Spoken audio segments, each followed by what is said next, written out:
Internet सिर्फ आधे अधूरे सच और पूरे झूठ में डूबा हुआ है। किसी के पास गहराई से सोचने का या शांति से सुनने का वक्त ही नहीं है।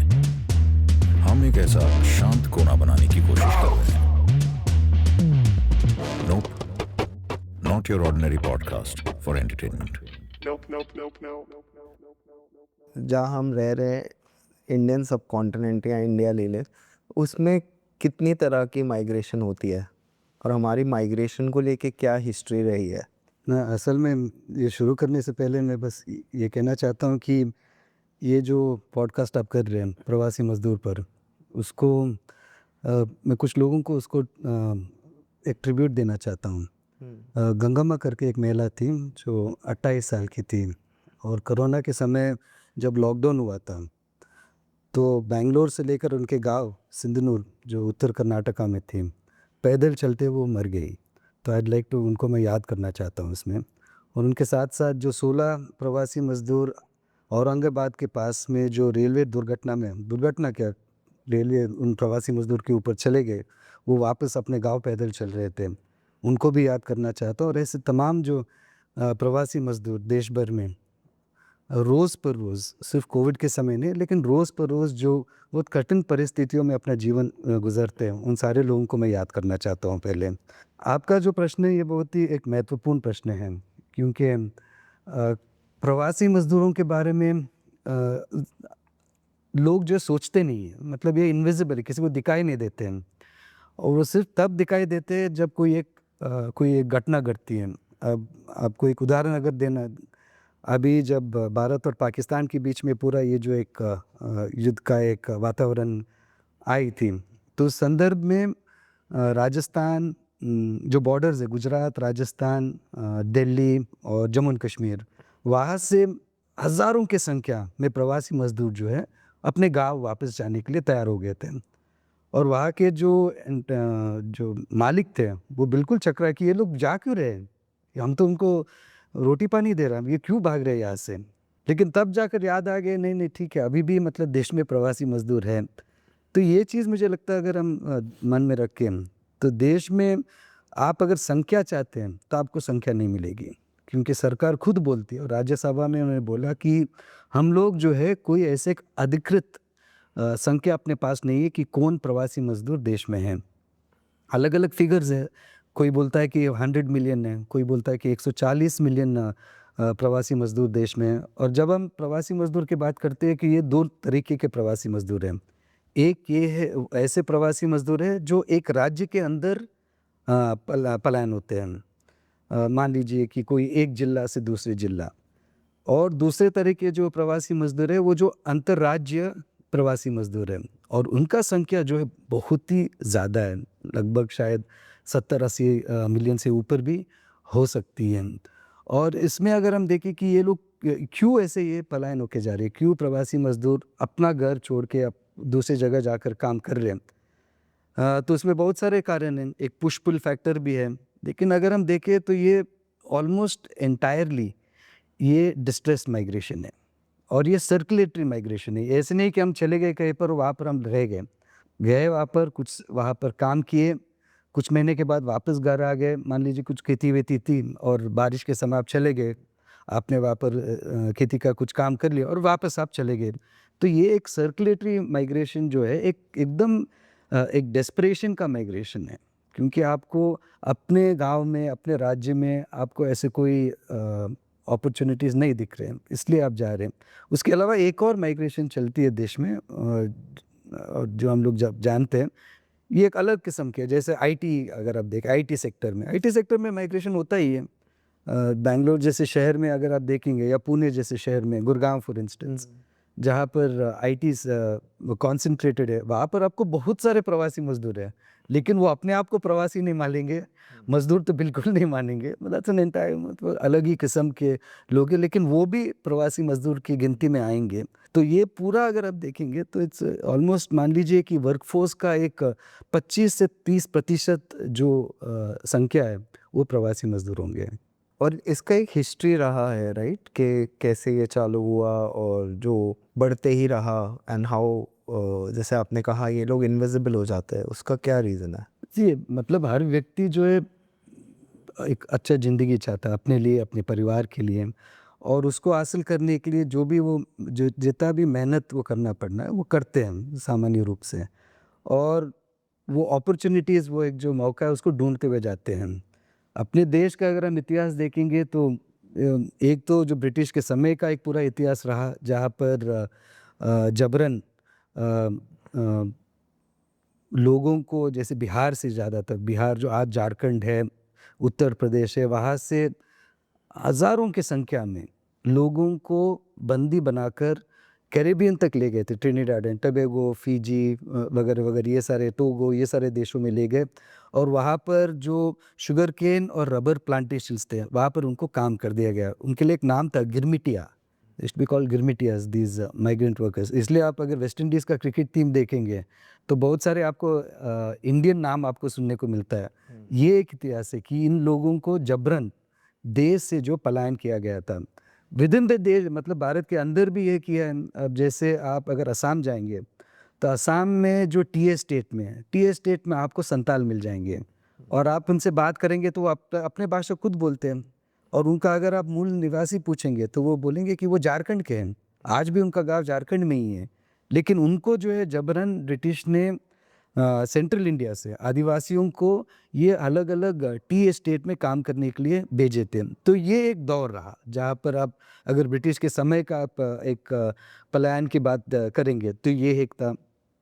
उसके बाद जो है अगर हम देखेंगे, मान लीजिए कि देश को आज़ादी आने के बाद तब भी एक बड़ी पैमाने पर पलायन होता रहा। उसके पहले भी जो पूरा इंडस्ट्रियलाइजेशन को की इर्द गिर्द में, अब जैसे बॉम्बे में जो मिल्स थे, मिल्स में जो मजदूर थे वो सब ऑब्वियसली बॉम्बे के नहीं थे, वो अलग अलग जिला के थे, और दूसरे राज्यों से भी लोग पलायन होके आए।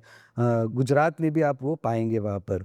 तो वो एक दूसरा दौर था। तीसरा दौर था कि जब ये पूरा ग्रीन रेवोल्यूशन था। ग्रीन रेवोल्यूशन के समय खास करके पंजाब, हरियाणा, इन भागों में आपको सिंचाई मिली, खेती बहुत ही बढ़ी वहाँ पर, और मज़दूरों का बहुत बड़ा एक ज़रूरत लगी। तो उस समय में अगर हम देखेंगे तो बिहार, उत्तर प्रदेश, इस इलाकों से हज़ारों की संख्या में मज़दूर वहाँ पर गए हैं। और आज भी मतलब अगर देखेंगे तो पंजाब और हरियाणा में आपको ये एक पूरा एक सर्किल जो है ये आज भी चलती है। और एक और अगर हम दौर देखेंगे तो वो आज के दौर में जो ये सर्विस सेक्टर जब बन गई है, जैसे हम बैठे यहाँ पर पुदुचेरी में, तमिलनाडु के पास, आप यहाँ पर कोई भी होटल में चले जाइए, बड़े होटल में आप तो मिल जाएंगे कि बिहार के कोई एक मजदूर जो है वहाँ पर वेटर का काम कर रहा है।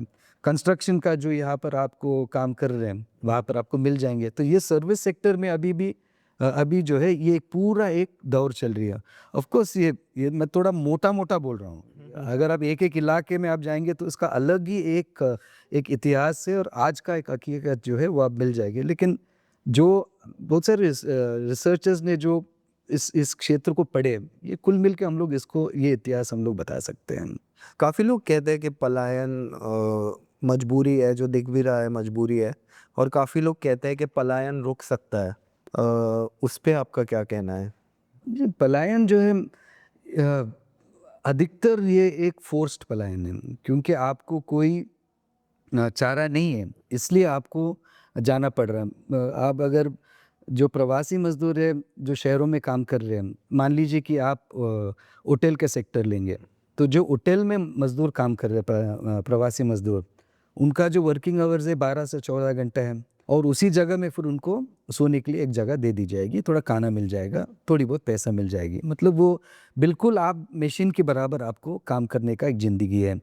आप अगर जो निर्माण मजदूर है, कंस्ट्रक्शन में जो काम कर रहे हैं, उनका अगर आप परिस्थिति देखेंगे तो मतलब इतना ही बदतर है। उनको जो है टिन शेड्स में रुकवाया जाता है। वहाँ पर कोई सिविक कम्युनिटीज़ होता नहीं है, कोई प्राइवेसी नहीं होती है, ढंग का कोई जीवन नहीं है, और जो उनका वेतन है वो पूरी तरीके से मिलती नहीं है। तो ये उनका हकीकत है। आप ऐसे एक एक अगर आप सेक्टर में जाएंगे, माइनिंग इंडस्ट्री में अगर आप जाएंगे तो इतना ही बदतर हालत है। तो मज़दूर जब बहुत ही मुश्किल में अपना एक जीवन बिताते हैं, लेकिन क्यों ये कर रहे हैं? क्योंकि जो ये परिस्थिति, ये जो कमाई है, ये उनके गांव में बिल्कुल नहीं मिलता है। अगर हम आज भी देखें जो प्रवासी मजदूर का हकीकत है, जॉब सिक्योरिटी नहीं है, वेज सिक्योरिटी नहीं है, सोशल सिक्योरिटी नहीं है, कोई एक डिग्निफाइड लिविंग नहीं है, लेकिन उसके बावजूद जो आमदनी है वो आपके गांव से जो आपको वहाँ मिल सकता था वो उससे बेहतर है। तो ये एक फोर्स्ड माइग्रेशन होती है। आप आई डोंट नो, आप अगर फुटबॉल को आप फॉलो करते हैं तो लास्ट वर्ल्ड कप शायद कतार में हुआ था। अब कतार जो है हम लोग वर्ल्ड कप के लिए याद किया जा सकता है, लेकिन कतार एक और चीज़ के लिए हम लोग याद करेंगे कि वहाँ पर इतने सारे जो भारत के प्रवासी मजदूर जो स्टेडियम्स वहाँ बनी थी उस काम के लिए वहाँ पर माइग्रेट होकर चले गए। सैकड़ों संख्या है जो अपने जान गंवा बैठे वहाँ पर। Very very lack of safety, मतलब जो उनका वर्किंग कंडीशंस थे। लेकिन क्यों करते ये सारी चीज़ें?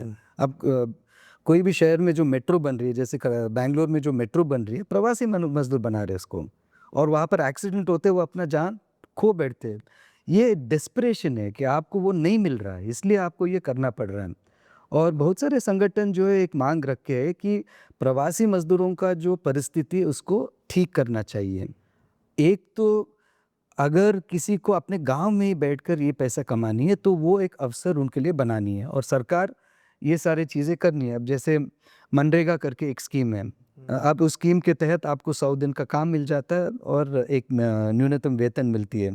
ये मांग रखी है कि इसको आप 100 से आप बढ़ा दीजिए 300 दिन तक, और जो वेतन है इसको डबल करिए। मान लीजिए 600 रुपये के आसपास अगर हो जाती है तो बाकायदा वहाँ पर लोग अपने गांव में ही ये कमाएंगे। उनको ऐसे कोई एक एटलीस्ट वो पुश फैक्टर जो है, जो गरीबी उनको वहाँ से धकल रही है, जो एग्रेरियन क्राइसिस उनको पुश कर रही है, थोड़ी बहुत आप उसको ठीक ठाक कर सकते हैं। जब ये कोविड के समय पूरा एक ये प्रवासी मजदूरों का मुद्दा उभर कर आए तो सरकार ने बहुत बात कही कि हम जो है हर गांव में हम लोग ये व्यवस्था करेंगे कि काम वहाँ पर ही मिले। तो उस वो वादा को वो निभाए। अगर वो करते हैं तो कम से कम वो पुश फैक्टर है उसको थोड़ा हम लोग टैकल कर सकते हैं। और दूसरा, उसके बावजूद भी अगर कोई प्रवासी मजदूर आना चाहता है तो बिल्कुल आए, फ्रीडम है सब हर व्यक्ति को कि आप ट्रैवल करें। लेकिन जब वो आएंगे यहाँ पर तो बिल्कुल उनका कोई भी तरीके से एक शोषण नहीं होना चाहिए। उनका रहने का जो व्यवस्था है वो ढंग का होना चाहिए, जो उनका वेतन मिलना है वो बराबर मिलनी चाहिए, सोशल सिक्योरिटी होनी चाहिए, अच्छी ज़िंदगी का व्यवस्था। जो ये स्टेट है, जिस स्टेट में वो प्रवासी होकर जाते हैं, वो जिम्मा उनका बनता है। वो ये नहीं बोल सकते कि आप आए, आप जैसे भी काम करिए, आप निकल जाइए, ये नहीं कह सकते। सो इवन ये जो जिन राज्यों में वो प्रवासी होकर जाते हैं, उनका जिम्मेदारी बनती है कि जब वो आएंगे वहाँ पर ढंग का जीवन हो। तीसरी ये एक बात है जो उसे बिल्कुल करना चाहिए कि बहुत एक ये भी हो रहा है कि जो प्रवासी मजदूर है इतना मेहनत करने के बाद, इतना यहाँ पर मुश्किलें उठाने के बाद भी उनको इज्जत नहीं मिलती और बहुत दिक्कतें उनको सहन करनी पड़ती है। जैसे जेनोफोबिया, मतलब अगर आप बंगाली मुस्लिम हैं तो ये बोल दिया जाएगा कि आप बांग्लादेशी है, तो उसको लगकर आपको आपके ऊपर मतलब शोषण होती है। नॉर्थ ईस्ट से अगर आप आएंगे तो अलग तरीके से आपका एक शोषण यहाँ पर होती है। तो ये जो डिस्क्रिमिनेशन भी चलता है प्रवासी मजदूरों को, उसका भी रोक जो है बिल्कुल होना चाहिए। तो अगर एक व्यक्ति आना चाहता है तो एक अच्छा जिंदगी के लिए आए, और अगर रुकना चाहे वो पूरा व्यवस्था उनके गांव में हो। ये चीज़ सरकार को करनी चाहिए। पर जैसे एक रहा है कि माइग्रेशन तो हर तरह से, partition was a cause for migration, फिर उसके बाद लोगों को लगा थम जाएगा माइग्रेशन, बट अभी भी जितना हर साल लोग माइग्रेट कर रहे हैं और ये रुक ही नहीं रहा, like it's something that is on going. और काफ़ी बिजनेसेस इस माइग्रेशन पे ही टिके हुए हैं। लाइक कोई ना कोई टाइप का माइग्रेशन कंस्ट्रक्शन सेंटर में अगर नहीं हो तो पूरा कंस्ट्रक्शन सेक्टर को इशू हो सकता है उससे। तो जैसे जब लोग कोविड के वक्त वापस भी जाना चाहते थे, काफ़ी लोगों ने उनको रोकने की कोशिश की कि नहीं नहीं आप मत जाइए, सब ठीक है। तो ये एक नोटिसेबल फैक्ट था, तभी वो लोगों की नज़रों में भी आए, पर वैसे तो नहीं आते। तो उस पे जैसे सरकार का एक जिम्मेदारी है, बट जो लोग ये सेक्टर में काम कर रहे हैं वो इतना अनरेगुलेटेड क्यों है? नहीं, एक जो आप चीज़ वो बोले वो एकदम सही है कि ये इसलिए भी नहीं रुक रहा कि आज को जो आर्थिक व्यवस्था है वो आर्थिक व्यवस्था ऐसे एक सरप्लस लेबर को प्रोड्यूस कर रहा है, उसको उत्पादन कर रही है। अगर लाखों की संख्या में एंड इट्स लाखों की संख्या में जो किसान और जो मजदूरी करते हैं ज़मीन पर, वो आत्महत्या हर साल कर रहे हैं और ये सरकार के आंकड़े हैं। तो उसको रोकने के लिए सरकार क्यों हर तरीके की नीति नहीं अपना रही है?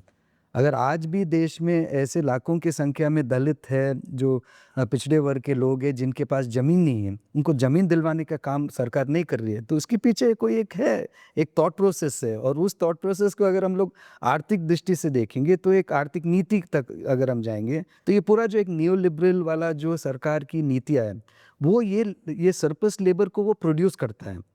और शहरों का ऐसे लेबर चाहिए, आपको चाहिए कि ऐसे लोग रहे जो आएंगे यहाँ पर, आपके लिए काम करेंगे, सारे चीज़ ठीक ठाक करके उसके बाद उनको गायब होनी है। तो जिस शहर को आप निर्माण करते हैं, जो प्रवासी मजदूर या कोई भी मजदूर जिस शहर को निर्माण करता है, उस शहर में उनके लिए कोई जगह नहीं है। मतलब आप कोई भी शहर देखिए, बड़ा कोई मॉल है, अब उस मॉल में किसने उस मॉल को का काम किया, उसको खड़ा करने में किसकी मेहनत थी? अब वो खड़ा होने के बाद वहाँ पर वो व्यक्ति क्या वहाँ पर पैर भी रख सकता है? वहाँ पर जाकर एक चप्पल भी नहीं खरीद सकता है। इट्स सो एक्सक्लूजनरी ये पूरा जो चीज़ है। तो ये जब तक ये आर्थिक व्यवस्था जो है उसको अगर हम लोग मतलब सही ठीक ठाक नहीं करेंगे, तब तक ये बिल्कुल होने वाला, और ये चीज़ हमको बिल्कुल इसकी ओर हमको काम करनी है। दूसरी जो आपने बात कहा कि ये सिर्फ ऐसे घटना जब घटती है, ये चीज़ होती है कि ये मतलब अच्छा प्रवासी मजदूर जो है करके मतलब दुनिया को मालूम होता है। ये बहुत ही चिंताजनक वाली बात है और ये सिर्फ प्रवासी मजदूर तक ही सीमित नहीं है। अब हम यहाँ बैठे हैं, ये सोफ़ा पर बैठे हैं, इस सोफ़ा किसने बनाया, उस मज़दूर को कितना पैसा मिला, ये हम किसी को मालूम नहीं है। लेबर जनरली जो है उसको पूरा एक इनविजिबलाइजेशन जो है किया जाता है। और मुझे लगता है इस देश में ये भी है कि जो लेबर का मतलब जो एक डिग्निटी होता है, उस चीज़ का एक बहुत बड़ी एक कमी है। और वो चीज़ अगर आप लेबर को रिस्पेक्ट नहीं करेंगे, तो जो मजदूरी आप रिस्पेक्ट नहीं करेंगे, तो मजदूर को आप कहाँ रिस्पेक्ट करने वाले हैं? बिल्कुल आप देखेंगे श्रेणी है उसमें, आप किसको सर बोलेंगे, किसको आप एकवचन में आप बात करेंगे, ये सारे चीज़ें इवन एक मतलब हम लोगों की संस्कृति में भी है। और ये सीधा-साधा ये जो जाति से संबंधी ये सारी चीज़ें हैं। तो एक तरफ ये जो पूरा आर्थिक व्यवस्था है और दूसरी तरफ ये पूरा जो इवन लेबर कास्ट वाला जो मुद्दा है, ये अगर हम लोग ठीक ठाक नहीं करेंगे, तो प्रवासी मजदूरों का छोड़ दीजिए, कोई भी मजदूर को इस देश में इज्जत नहीं मिल सकती है। एक ही चीज़ मैं कहना चाहता हूँ, आप कोई भी शहर कोई भी गांव में जाइए, कौन है जो कचरे का काम करते हैं, मतलब कचरा उतारने का काम करते हैं? अब ये क्यों है कि वो सिर्फ दलित समाज के लोगों को करना चाहिए? तो ये अगर जाति नहीं है तो ये क्या है? तो अगर हम लोग ये चीज़ नहीं पहचानेंगे, तो ये आपत्तिजनक वाली बात है। क्योंकि बहुत सारे जो स्टडीज़ है, ये जैसे कोविड के समय एक थोड़े बहुत जो मतलब संख्याओं जब बाहर आई, ये कहते हैं कि around 11 million people went back, अपने गाँव वापस गए। और उस संख्या में जो है 50 से 60% जो थे वो आदिवासी दलित थे। तो जिस कास्ट का जो मतलब रियलिटी है इस देश का, उसका मतलब टैकल करना बहुत ही ज़रूरी है इसके साथ-साथ। और पर काफ़ी लोग यहाँ से, जैसे हमने अमेरिका में भी न्यूज़ सुनी है कि यहाँ से लोग गए और उनको मतलब $1 दिन का और मतलब बहुत ही ख़राब मिनिमम वेज मिल रहा है। वहाँ पे वो कोई टेंपल वर्क में लगे हुए हैं, टेंपल कंस्ट्रक्शन में लगे हुए हैं। आपने मिडिल ईस्ट बताया, मिडिल ईस्ट में लोग जा रहे हैं। तो ये कैसे होता है? लाइक अनचेक तो नहीं होगा, बिकॉज़ यहाँ से वो गए हैं, तो क्लियरली मतलब वो देश के लॉज़ वहाँ पे फॉलो नहीं करना है, ये देश के लॉज़ यहाँ फॉलो नहीं करना है। तो इसके पीछे एक माइंडसेट भी है जो आपने बताया, बट वो कहाँ से आ रहा है एक्सेप्ट फॉर कास्ट? ना एक्चुअली एक पॉइंट मेरे से छूट गए थे, आप जो पूछे थे। ये अनरेगुलेटेड है क्या? कानून है। 1979 में कानून आया था, इंटरस्टेट माइग्रेंट वर्कर्स एक्ट, और ये कानून ज़बरदस्त कानून है। ये कहते हैं कि जो कॉन्ट्रैक्टर है, ठेकेदार है, उसका लाइसेंस होना चाहिए। जिस एस्टैब्लिशमेंट में प्रवासी मजदूर काम करते हैं वो रजिस्टर होना चाहिए। मान लीजिए कि आप प्रवासी मजदूर से कोई अलग राज्य से आप लेकर आ रहे हो, तो उनके लिए डिस्प्लोड अलाउंस देना चाहिए, टिकट देना चाहिए, ढेर सारी चीज़ें इस कानून में। लेकिन ये कानून जो है पेपर तक सीमित है, उसको कभी उस तरीके से लागू नहीं की गई थी। और अगर वो लागू करते हैं तो जो हम लोग कोविड में देखे शायद वो हम लोग नहीं देखते हैं। अब उसके बाद जब हकीकत मालूम हुआ कि ये कानून है, इस कानून के बावजूद प्रवासी मज़दूरों की ये दिक्कत है, तो सरकार की ज़िम्मा ये बनी कि उस कानून को लागू करें। लेकिन अभी केंद्र सरकार ने अलग ही एक रवैया अपनाई है। इस कानून को निकाल के अभी जो नया कोड्स आ रहे हैं, तो जब नया कोड अगर लागू होती है, तो ये जो 1979 वाला कानून है, वो रद्द हो जाएगी और नया वाला कानून में प्रवासी मज़दूरों को जो पहले कानून में जो रक्षा थी, वो अभी नहीं मिलने वाला है। तो जो इवन ऑन पेपर रक्षा था, उसको निकालने का पूरा एक सरकार का एक रवैया है। तो सरकार खुद नहीं चाहती है कि उसको हम लोग कुछ रेगुलेट करें, सरकार खुद नहीं ठीक है, जो है सो है। और अंतर्राष्ट्रीय जो आप बोल रहे हैं, ये बिल्कुल चिंताजनक वाली बात है। अभी अखबार में एक पढ़ रहे थे कि झारखंड के कोई प्रवासी मज़दूर, वो सिएरा लियोन में जाकर काम करो कि फंसे हैं वहाँ पर, क्योंकि वहाँ पर जो है सिविल वॉर चल रही है और वो वापस आना चाहते हैं, वो बिल्कुल आ नहीं पा रहे और सरकार से उनका कोई एक मदद नहीं हो पा रही है। और ये चीज़ हम लोग बार बार सुन रहे हैं। मुझे बिल्कुल याद है जब कोविड हुआ था और ये हम लोग मतलब मतलब उन परिवारों को हम लोगों ने मदद की। कुछ ऐसे परिवार थे जो साउथ अफ्रीका में फंसे हुए थे और वो लोग वापस आना चाहते थे। तो एम्बेसी को ईमेल भेजे, सारे भेजे, कोई मदद नहीं था। तो यहाँ से जो है हम लोग जो वहाँ की यूनियंस है, ट्रेड यूनियन से हम लोगों ने बात की। ट्रेड यूनियंस जाकर फिर उनको खाना वाना मतलब राशंस दिया। फिर उसके बाद वो ट्रेड यूनियन वाले जाकर हम लोगों के जो एम्बेसी है वहाँ पर, एम्बेसी में बात करके बोले कि देखिए आपके लोग यहाँ पर फंसे हैं, आप उनको वापस भेजिए। तब वहाँ पर कुछ बातचीत होने के बाद उन मज़दूरों को वापस लाए। तो जनरली जो है मज़दूरों के और जो एक निगरानी होना चाहिए, चिंता होना चाहिए, वो सरकार को नहीं है। एक ऑब्वियस रीज़न्स है कि वो क्यों नहीं है। आप बोल रहे थे अमेरिका का, वो मतलब वो दुखद है कि आप मज़दूरों के बारे में आप बात कर रहे हैं, जो मंदिर को बनाने के लिए थे, उनको अवैध रूप से वहाँ पर ले गए थे। ऑलमोस्ट बंधुआ की तरह उनको वहाँ पर काम करवाए थे और जब ये पर्दाफाश हुआ, तब जाकर पता चला कि ये चीज़ वहाँ पर हो रही है। जबकि वहाँ पर मिनिमम वेज वगैरह एकदम ठीक-ठाक है। तुलने में हम लोगों के यहाँ मिनिमम वेज जो है, जो न्यूनतम वेतन है, कर्नाटका साउथ इंडिया में सबसे ज़्यादा है और यहाँ पर आपको मानकर चलिए कि मे बी 500, 400, 500 के आसपास एवरेज में आपका न्यूनतम वेतन है।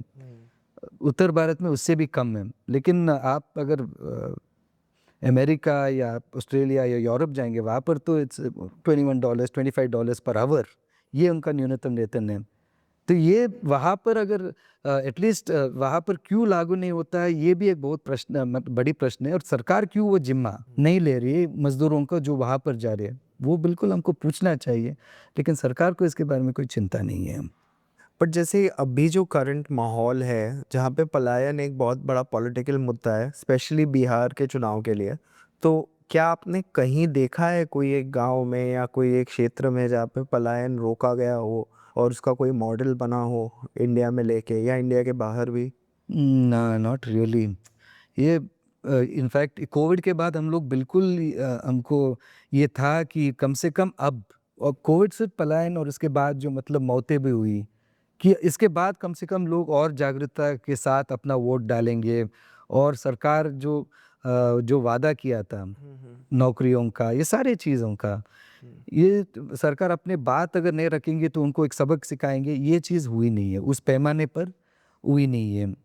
और कोई भी गांव अगर पलायन रोके, वो ऐसे गांव तो हम अभी तक देखे नहीं है। लेकिन यही एक उम्मीद है कि मतलब जो ट्रेड यूनियंस है वो बार बार ये मुद्दा उठा रहे हैं और पलायन मजदूर के जो बात एक दब गई थी, खास करके कोविड के बाद अभी एक एक आप जैसे कह रहे हैं, ये एक पॉलिटिकल मुद्दा भी बन गई है और बार बार इसके बारे में अलग अलग पॉलिटिकल पार्टीज जो है वो भी बात कर रहे हैं और ट्रेड यूनियंस भी बात कर रहे हैं। अब जैसे मैंने कहा, ये जो मांगे मैंने कहा था कि मनरेगा का आप 600 मतलब इसको आप 300 दिन बना दीजिए और 600 का वेतन बनाइए, ये मांग जो है अभी पॉलिटिकल पार्टीज उठा रहे हैं और वो कह रहे हैं कि आप खास करके जो स्टेट्स जहाँ से पलायन ज़्यादा होता है, उत्तर प्रदेश, आपके उड़ीसा, आपके बिहार, जहाँ से ज़्यादा मध्य प्रदेश, राजस्थान, जहाँ से लोग ज़्यादा आते हैं, यहाँ पर जो है ऑपोजिशन पार्टीज ये मांग रखकर अब चुनाव में भी ये सारे बातें करते हैं। तो उम्मीद यही है कि जितना ये पॉलिटिकल बनेगी, उतना ही सरकार के ऊपर दबाव आएगी और उतना ही कोई एक बदलाव आने वाली है। अगर ये नहीं होता है तो पलायन, अगर हमको लग रहा है कि पलायन मतलब उसको एड्रेस करना चाहिए, वो बिल्कुल नहीं हो रहा है। जनरली पलायन ज़्यादा ही हो रहा है, मतलब कम तो नहीं हो रही है। लेकिन ये मांगे जो ट्रेड यूनियंस और ऑपोजिशन पार्टीज रख रहे हैं, ये थोड़ा और ठोस रूप से रखें, सरकार के ऊपर दबाव लगाए, तब जाकर ये कोई चीज़ बदल सकती है। अगर आप बता सकते हैं कि ये जो सर्कुलर माइग्रेशन में है, जो कभी बंगाल से या बिहार से निकल के कहीं मुंबई, पूना और फिर समझिए नीचे उसके थोड़ा कर्नाटका वगैरह, ये एवरेज जो माइग्रेट करता है बंदा, उसका क्या सर्किल होता है और क्या लाइफ होती है उनकी? ये मेट्रो का अगर हम लेते हैं, ठीक है, क्योंकि मेट्रो का शायद सबसे जो कॉम्प्लेक्स हम देखें वो शायद मेट्रो का है, जो मेट्रो कंस्ट्रक्शंस अलग अलग शहरों में हो रही है। अब जो मेट्रो का कंस्ट्रक्शन अलग अलग शहरों में हो रही है, बहुत सारे बार जो ठेकेदार है, जो मेन ठेकेदार है, जो उसको बना रहे हैं अलग अलग भागों का, वो मोरलेस एक ही व्यक्ति है या 4-5 ऐसे कंपनियां हैं। तो वो क्या करता है कि उसके पास कोई मजदूर नहीं है। वो कंपनी जैसे L&T है, जो आपके बड़े बिल्डर्स है, किसी के पास कोई निर्माण मजदूर नहीं है। वो क्या करता है कि वो लेबर कॉन्ट्रैक्टर को ढूंढता है कि आप जो इतना मजदूर हमको दीजिए। अब वो 10 लेबर कॉन्ट्रैक्टर शायद उनके पास होंगे। अब वो जो 10 लेबर कॉन्ट्रैक्टर, उनके नीचे जो और एक मास ऑफ सब कॉन्ट्रैक्टर्स है, तो ये पूरा एक नेटवर्क बनता है। और वो जो है उनको मजदूरों को देते, झारखंड से कोई ला दिया, उड़ीसा से कोई ला दिया, बिहार से कोई ला दिया, और आप उनको ले गए और बना दिया, बैंगलोर में आप मेट्रो बना दिए। अब जब ये काम चल रहा है तो एक और फेज का काम मान लीजिए कि बॉम्बे में खुल गया, या पुणे में शुरू हो गया, या दिल्ली में शुरू हो गया, और आपको वो कॉन्ट्रैक्ट मिल गई, तो इन मजदूरों का आप यहाँ से लेकर वहाँ चले जाएंगे। तो ऐसे मतलब एक पूरा सर्किल बनता है इन लोगों का। तो वो एक तरीका है देखने का। दूसरा जो हम देख रहे हैं, जैसे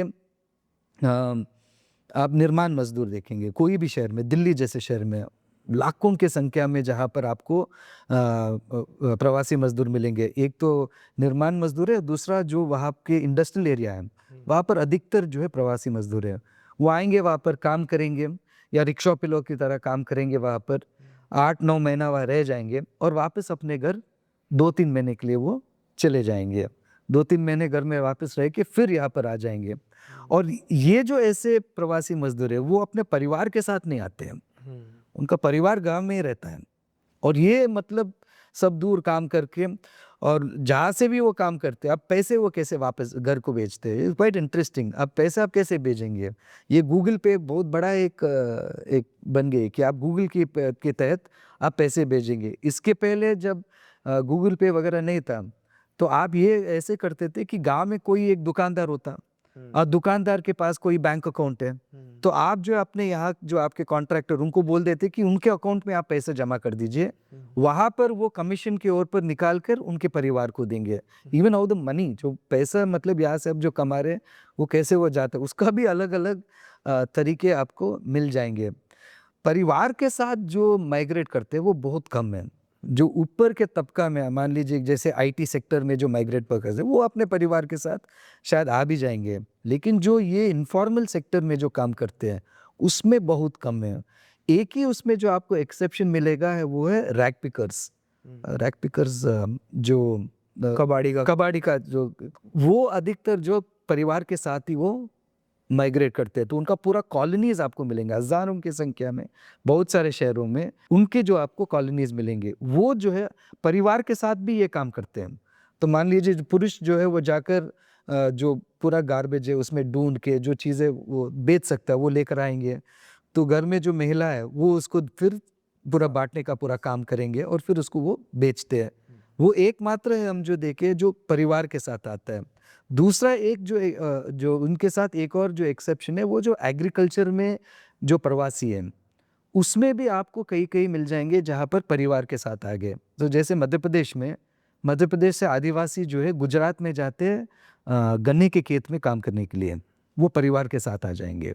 या आप मध्य प्रदेश से आप कर्नाटक में आ गए जहाँ पर शुगर केन है, तो वो आप परिवार के साथ आएंगे। नहीं तो मतलब वो बस पुरुष ही अधिकतर प्रवासी होके आते हैं, और ये वापस काम कर करके हर साल में 2-3 महीना अपना घर वापस जाने की कोशिश करते हैं। और जो बेसिकली जैसे आपने कहा कि फैमिलीज़ के साथ लोग माइग्रेट करते हैं, तो वो कभी वापस जा पाते हैं या उनको वहीं कहीं ये सब लोग वापस जाते हैं क्योंकि आपके पास कुछ होता नहीं है यहाँ पर। आप आएंगे, आप बस मजदूरी कर रहे हैं। अब जैसे आप गन्ने के खेत में अगर आप काम कर रहे हो, वो एकदम बहुत मुश्किल वाली काम है, और आपको सिर्फ वहाँ पर कोई प्लास्टिक टेंट आप डालेंगे, उस प्लास्टिक टेंट में आप रह जाएंगे। कटाई के बाद आपको निकलना है वहाँ से, आपको या किसी और का खेत आपको ढूंढनी पड़ेगी। आप थोड़ा पैसा आप इकट्ठा कर लिए, आप अपना गांव वापस चले जाएंगे। आपके पास थोड़ी बहुत जो ज़मीन है वहाँ पर, उस पर आप कामकाज करने की कोशिश करेंगे। ये थोड़ा बहुत अगर अच्छा तरीके से आप पैसा इकट्ठा कर पाए 8-10 साल में, तो वहाँ पर अपना घर आप ठीक ठाक से आप कर दिए। लेकिन जो रह जाते हैं वो बहुत ही कम है। अगर आप प्रवासी होकर आ गए और आपको अच्छा नौकरी मिल गई, अच्छा नौकरी मतलब क्या, 15-20 हज़ार मान लीजिए कि आपको तनख्वाह ऐसे कुछ एक जॉब मिल गई, तब जाकर आप ये सारी चीज़ सोच सकते हैं। लेकिन आप सिर्फ निर्माण का काम अगर आप कर रहे हैं, तो ये बिल्कुल मुश्किल है कि वो अपने परिवार के साथ यहाँ पर आए। वो संख्या इतनी बड़ी नहीं है। और कोई भी मजदूर के लिए किसी भी टाइप की अपस्किलिंग या लर्निंग का कोई प्रोग्राम नहीं दिखता है, तो बेसिकली आप वही काम सालाना करते रहेंगे।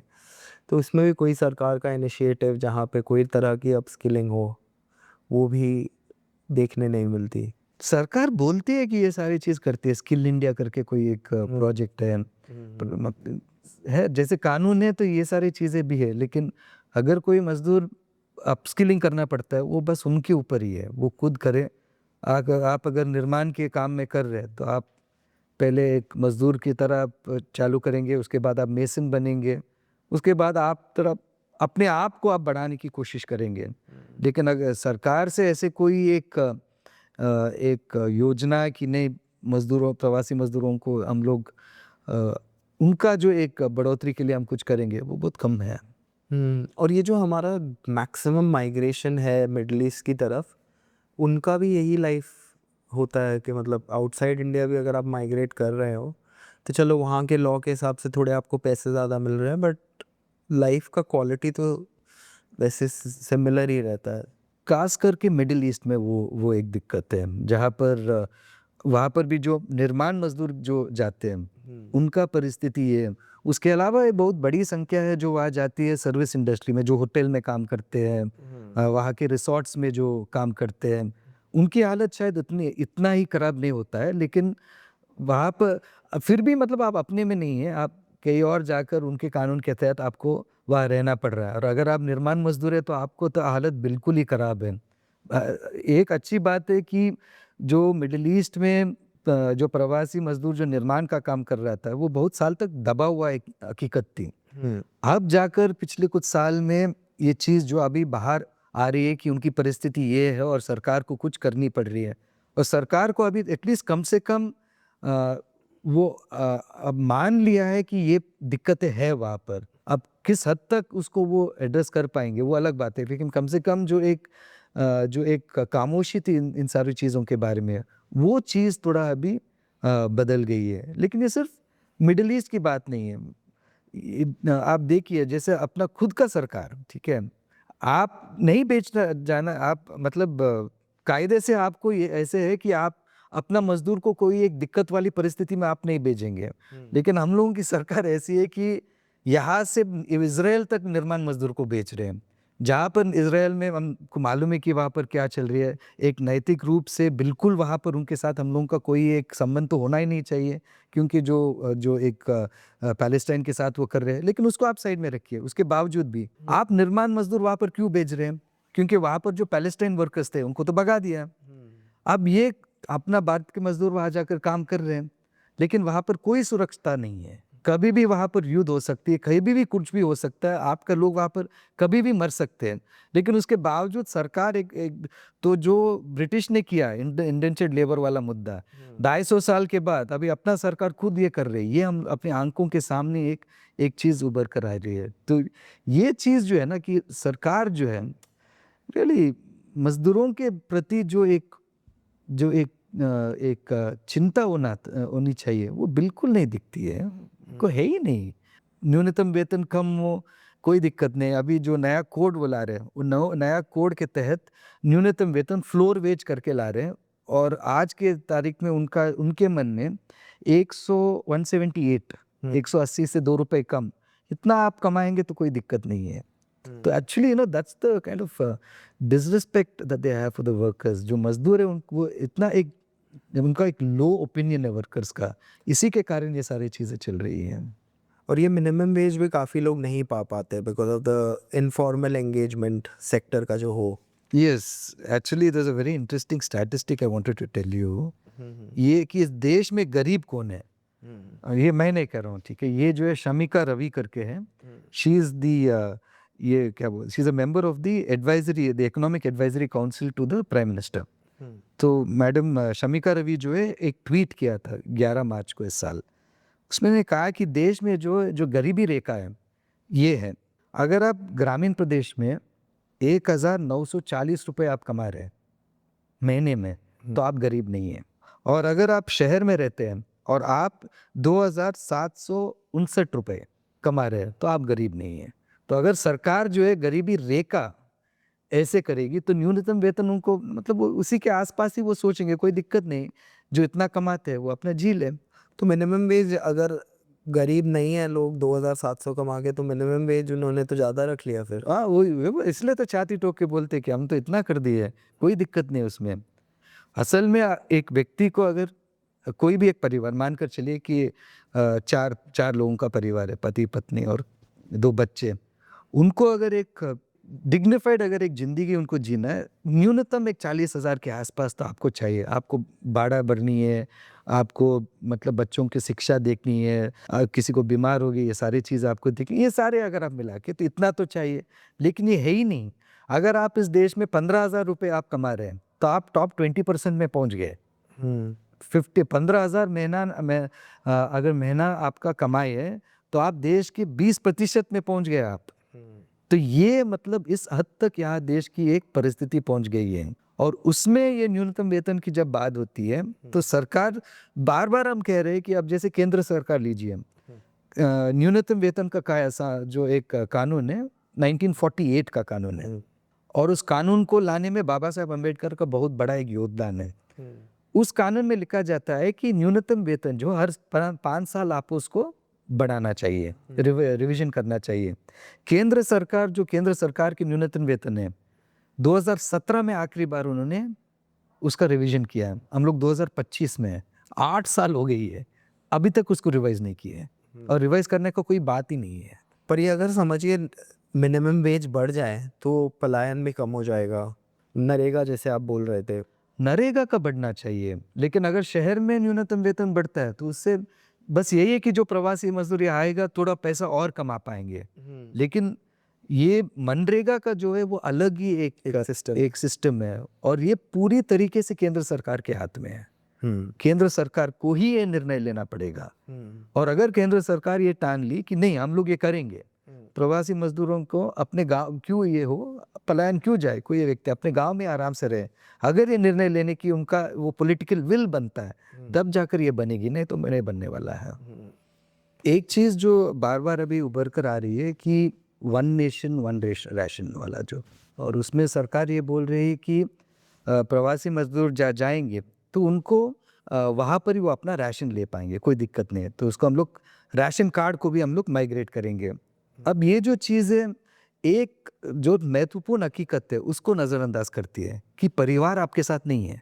और ज़्यादातर जो प्रवासी मजदूर वो खुद बोलेंगे कि नहीं हमको आप मत दीजिए, मेरा जो बीवी बेटा है, बच्चे जो है गांव में, उनको ये राशन कार्ड मतलब उनको जो है राशन मिलना चाहिए। तो बहुत सारे जो स्कीम्स भी सरकार लाती है ये जो हकीकत है उससे हट के है, हकीकत को नहीं डील करता। उनके मन में कोई एक प्लान बनता है, उनके मन में कोई एक एजेंडा है, उस एजेंडा को लागू करने में मतलब वो आगे आते हैं। लेकिन ये सारी चीज़ें वो अब जैसे इवन इलेक्शन की बात है, अब अब इस साल में तो बिहार का चुनाव आने वाला है, और बहुत बड़ी संख्या में बिहार से ही प्रवासी मजदूर बाहर जाते हैं।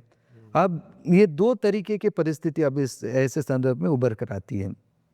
एक ये है कि बहुत सारे लोग जो है वापस जाकर अपने गांव में वो चुनाव में भाग नहीं ले सकते, वोट नहीं डाल सकते, क्योंकि उनको रोजी रोटी के ऊपर मतलब वो उसके बारे में उनको चिंता है। दूसरा ये भी होता है कि ऐसे भी बनता है कि कुछ नेता जो मतलब जो बड़े पार्टी के जो नेता है वो बोल देंगे चलिए हम आपके लिए टिकट बना देंगे, आप लोग आ जाइए, वोट करके निकल जाइए, या हम आपके लिए बस बना देंगे। तो ये भी एक चीज़ हम लोग देख रहे हैं। तो जो एक प्रवासी मजदूर है, एक सिटीजन की तरह अगर हम देखेंगे, और एक सिटीजन की तरह जो अपना एक वोटिंग राइट, जो मतदान का जो एक पूरा अधिकार है, उसको चलाने की अगर आप बात देखेंगे, तो उसको भी एक पूरा कॉम्प्रोमाइज़ करने का एक पूरा एक विचार जो है ये हमको मिल जाती है। और ये सीधा साधा एक चीज़ से जुड़ी हुई है कि आप जब प्रवासी होते हैं तो आप अपने अधिकारों से आप मतलब आपको छूट मिल जाती है लिटरली। मुझे अभी भी याद है जब ये कोविड हुआ था और हम लोग बैंगलोर में हम लोग प्रवासी मतलब पूरा ये इस समय में हम लोग बहुत ही एक्टिव थे हम लोगों की यूनियन की तरफ से। पहले चीज़ ये हुआ कि 24 मार्च को जब ये घोषणा हुआ, तुरंत ये मालूम हुआ कि जो प्रवासी मजदूर हैं उनके पास खाने के लिए कुछ नहीं है। और ये 5-6 दिन के बाद नहीं, दूसरा दिन से ये हुआ, क्योंकि जो रोज आप कमाते हो आपको उसी से कुछ पैसे मिलने वाला है, या जो आपको पैसे मिल जाती है एक हफ्ते का, उसी से आपको मतलब सामान खरीदने हैं। अब ये नहीं कि आप 1 महीने का पूरा राशन आप रख दिया और आप जी सकते हैं। तो विद इन द सेकेंड है दूसरा दिन ये पूरा रोटी पानी की मसला हुई और सब मतलब प्रवासी मजदूर बाहर आने लगे। तो उस संदर्भ में हम देखें सरकार जो इतना एक मतलब कोई चिंता ही नहीं थी, उनको सोच भी नहीं था कि आप ये लॉकडाउन डिक्लेयर करेंगे और लोगों के पास रोटी नहीं रहेगा, ये उनके मन में ही नहीं था। तब जाकर ये पूरा हम लोग जो वहाँ पर है, बहुत सारे हम लोगों की तरह बहुत सारे लोग जो रिलीफ करना पड़ा है कि आप राशन जाकर देंगे कि कम से कम प्रवासी मजदूरों के पास राशन रहे। और उसके बाद बहुत दबाव के बाद सरकार ने उसको घोषित भी कर दी। उस संदर्भ में जो है हम लोग अभी भी मुझे याद है एक कैंप में हम लोग गए थे जहाँ पर बेसिकली उड़ीसा के, बिहार के और उत्तर प्रदेश के प्रवासी मजदूर है। एकदम बड़ा एक कैंप था, 3-4 हज़ार निर्माण मजदूर थे वहाँ पर। और वो लोग संपर्क भी कैसे किए, बहुत मज़ेदार वाली बात है, क्योंकि हम लोग ट्रेड यूनियन में काम करते हैं।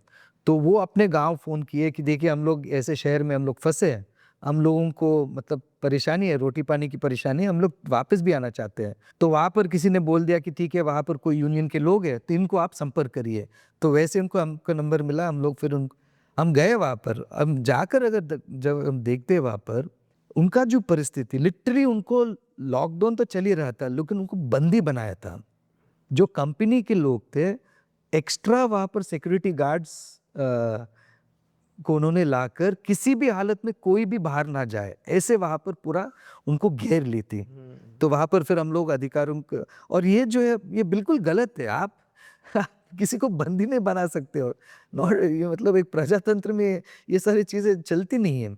उनके साथ जब बातचीत कर रहे थे एक और चीज़ आई कि उनको जो है बैलेंस पगार जो है उनको मिला नहीं। तो वहाँ पर हम लोग फिर सारे जो लेबर डिपार्टमेंट के, जो म्यूनसिपैलिटी के अधिकारियों को सब बुलाए, वहाँ पर भयंकर वहाँ झगड़ा चली।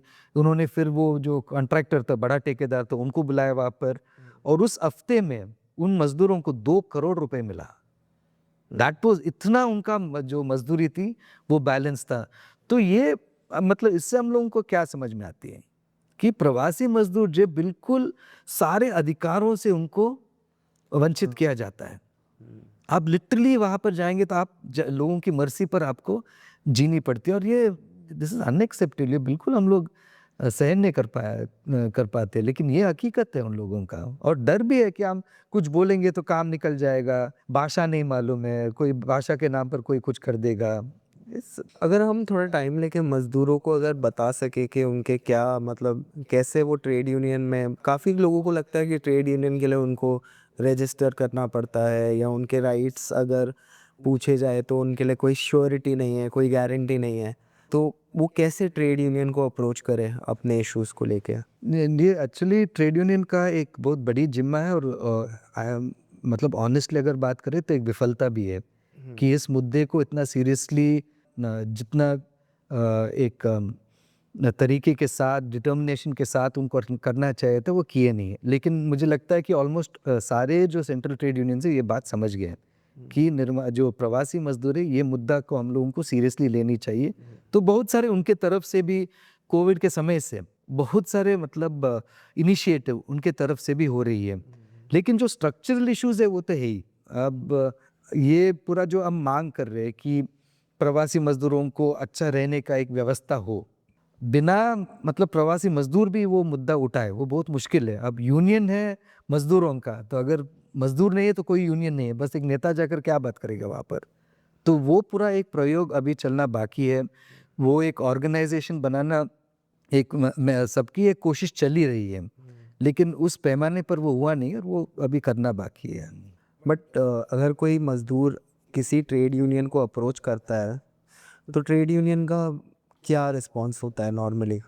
देखिए, ट्रेड यूनियंस का मतलब अब ठीक ही है, मतलब वो बिल्कुल उसको सीरियसली लेते हैं। और अब जैसे आपको जैसे मैं एक ट्रेड यूनियन में हूँ, मुझे याद है बहुत साल पहले, शायद 8-9 साल पहले, झारखंड के कुछ मजदूर हमको फ़ोन किए थे झारखंड से, ये लॉकडाउन से भी पहले की मैं बात कर रहा हूँ। और उन्हें कहा कि वो एल&टी के कोई एक सब कॉन्ट्रैक्टर के साथ वो काम किए थे बैंगलोर में, और उनको पैसे नहीं मिला, उनको वहाँ से भगा दिया गया था। और झारखंड में सिमडेगा करके एक जिला है, वेरी बैकवर्ड एक जिला है, वहाँ से वो लोग आए। तो हमने अपनी यूनियन में ये सारी चीज़ हम लोग बात किए, बहुत सारे संघर्ष हुआ, लीगल बैटल हुआ, और उन मजदूरों को जो उनका पैसा था वो मिल। और मैं ये सिर्फ एक उदाहरण दे रहा हूँ, जब इवन लॉकडाउन हुआ और ये पूरा प्रवासी मजदूर पैदल चल रहे थे, जो सारे ट्रेड यूनियंस थे सब मिल के उनके साथ बीच में गए, बैठकर बात किए, आंदोलन किए उस समय में कि सरकार जो है उनको आप पैदल उनको नहीं चला सकते, आपको ट्रेन चालू करनी पड़ेगी, और जब तक ट्रेन नहीं चालू होगा तो आप सेंटर्स खोलिए जहाँ पर आप उनको आराम से वो रह सकते हैं, आपको खाना खिलाए। ये सारे चीज़ जो हुआ ये यूनियंस के मेहनत की वजह से हुआ, नहीं तो ये बिल्कुल नहीं होता। सरकार आराम से बैठा था कि आप पैदल जाएंगे जाइए।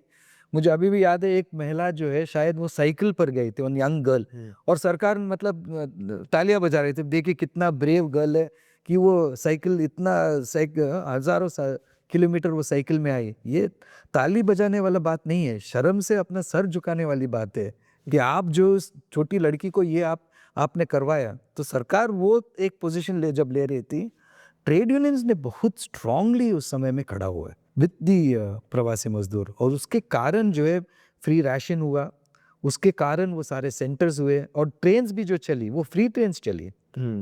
जो मई 2020 में जो ट्रेन्स चालू हुआ, श्रमिक ट्रेन्स, शुरुआत में जो है सरकार प्रवासी मजदूरों से ट्रेन टिकट ले रहा था। तो आप अगर साउथ से मान लीजिए आप बिहार जा रहे थे, 900 से लेकर 1200 रुपये टिकट था।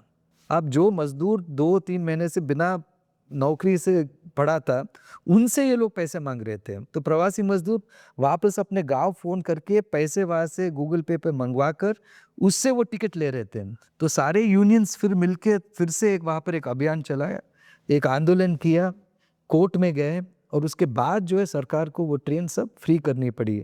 तो ऑब्वियसली अभी जो है यूनियंस जो है बहुत ही रिस्पॉन्सिव है, प्रवासी मजदूरों का जो परेशानी वो संपूर्ण रूप से समझे हैं, लेकिन वो संगठन एक प्रवासी मजदूरों का पूरा एक संगठित एक लड़ाई होनी चाहिए, उसकी ओर अभी बढ़ना है। जैसे आपने कहा अभी हम कोर्ट गए और कोर्ट से रिलीफ मिला, पर कोर्ट नॉर्मली तो ये इश्यूज़ को देखता नहीं है, तो कोर्ट का क्या रवैया रहा है पलायन को लेके, प्रवासी मजदूरों को लेके और इनके इश्यूज़ को लेके? कोर्ट ने कभी इंटरवीन किया है और किस वक्त किया है, और कब कोर्ट कर सकती है इंटरवीन, अगर उस पर थोड़ी बात करें तो? जनरली अगर हम, जैसे मैंने आपको कहा कि इंटरस्टेट माइग्रेंट वर्कर्स एक्ट जो है 1979, ये एक कानून था, अब उसको लागू नहीं किया जा रहा था। तो दो बहुत महत्वपूर्ण जजमेंट्स है सुप्रीम कोर्ट के। एक है एशियन गेम्स का, आपको याद होगा कि 1982 में शायद दिल्ली में एशियन गेम्स हुआ था, और उस समय में जो वहाँ के ऑब्वियसली प्रवासी मजदूर है, पूरा स्टेडियम का काम, सारे निर्माण का काम कर रहे थे, तो उनकी हालत बहुत ही ख़राब थी। तो किसी ने उस समय में PUDR करके एक ऑर्गेनाइजेशन है दिल्ली में, उन्होंने सुप्रीम कोर्ट में एक PIL दर्ज किया, और सुप्रीम कोर्ट ने बाकायदा अच्छा जजमेंट दिया कि इस कानून को ठीक तरह से लागू किया जाए, और जो प्रवासी मजदूर है उनको इतना वेतन मिलना चाहिए। वेरी वेरी गुड जजमेंट जो उन्होंने दिया। उसके बावजूद जब वो कानून लागू नहीं हुआ, तो फिर से एक और जजमेंट था सुप्रीम कोर्ट का, जो जम्मू एंड कश्मीर में एक हाइड्रो इलेक्ट्रिक एक बांध जो बनाने का जो काम चल रही थी, वहाँ पर भी प्रवासी मजदूर थे और यही परिस्थिति थी। उसको भी कोई सुप्रीम कोर्ट में पहुंचा दिया कि इनकी हालत ये है। तो सुप्रीम कोर्ट उस केस में भी अच्छा एक जजमेंट दिया कि देखिए, प्रवासी मजदूरों को आपको जो है इस कानून के तहत आपको सारे उनको लाभ मिले, ये कर्तव्य है सरकार की। ऐसे मतलब जजमेंट्स थे। तो बीच बीच में कोर्ट से ये सारे जजमेंट्स आए ऐसे। लेकिन जब कोविड हुआ तो ये मतलब बहुत ही शॉकिंग था कि सुप्रीम कोर्ट ने अपना कर्तव्य से वो चूक गई। और ये मैं नहीं कह रहा हूँ, मतलब जो रिटायर्ड सुप्रीम कोर्ट जजेस हैं, जैसे जस्टिस गोपाल गौड़ा हो या जस्टिस मदन लोकुर हो, वो खुद लिखे इसके बारे में कि कितना, क्योंकि जब प्रवासी मजदूर का मुद्दा सुप्रीम कोर्ट में ले गए तो वहाँ पर सरकार के जो वकील है वो बोलते कि नहीं हम सब देख रहे हैं, और कोर्ट बोले कि ठीक है सरकार बोल रही है कि वो देख रहे, तो आप क्यों यहाँ पर फालतू में पीएल्स डाल रहे हैं। तो ये सारे पीएल वो डिसमिस करने लगे।